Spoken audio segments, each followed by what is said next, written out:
Hi everyone, welcome to Business. And black market activities in the downstream petroleum sector is posing a huge threat to the growth of indigenous oil marketing companies in the country. That's according to the chief executive of Engine Oil, Henry Akwabwa. This phenomenon is said to be prevalent, especially in parts of the western, northern, and eastern regions where export-bound petroleum products are sold in the local market at cheaper prices due to tax exemption. Mr. Akwaba wants the National Petroleum Authority to intervene to avert the negative consequences on local companies. In an emerging black market. Now, this black market is whereby people, unscrupulous people, load products as export to be taken to the landlocked countries like Burkina Faso and Mali. Yet these products still end up on the market here. So what happens? The government is losing revenue, and these products are not properly accounted for. So these products, of course, the export products are far cheaper than the local products. The reason is that there are no tax elements in the price. So these products end up on the local market cheaply, and people buy them. That affects our sales. Statistics have shown that for the year to date, on the retail front, the oil marketing companies combined have lost nearly 25% of sales as a result of this emerging black market in Ghana. It is very alarming. The government is losing revenue, and it has to be checked as soon as possible.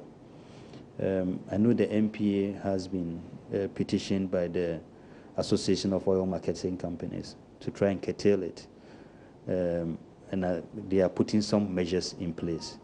You know, the other one is also that you find products, getting onto the market without going through appropriate channels.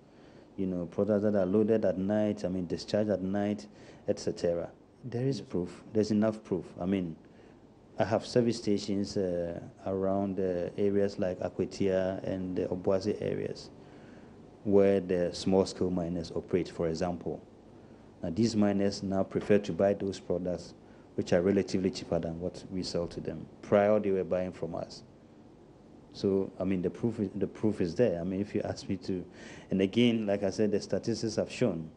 And if you go to the various depots, of course, the Ghana Revenue Authority may also have records to show the trend of sales between last year and now, and when you see the dip in sales, So it is something which is real.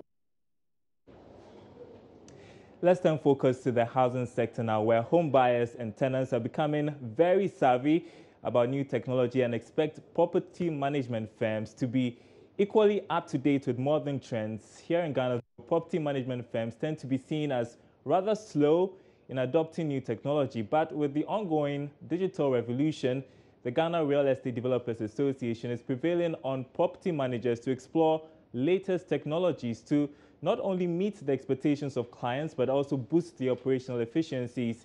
The Executive Secretary, Samuel Amegaibo, has been explaining to Joy Business. At the management level, it is of great importance to us because we are trying to reduce that daily confrontation between landlords and tenants in managing houses. And you know the difficulty with some tenants when it comes to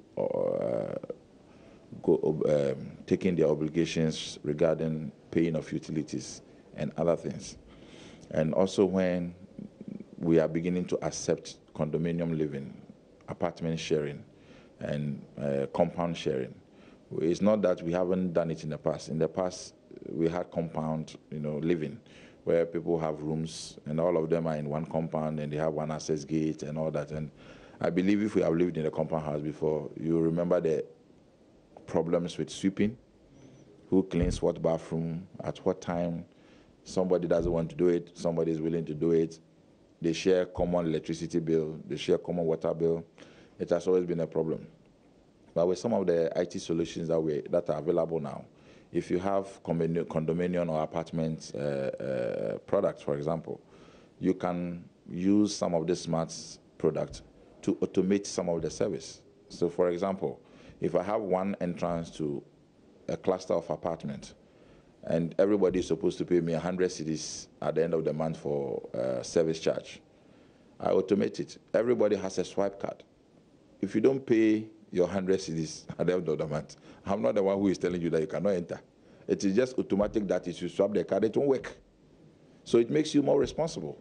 It's just like what has happened with the ECG going for prepaid.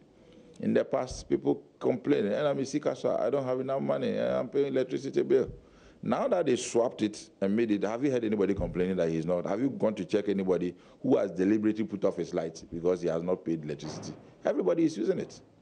It makes people more responsible. And so it takes that burden of that direct confrontation where landlord has to fight with his tenant about settlement of bills. That is one smart thing that I believe that this solution brings.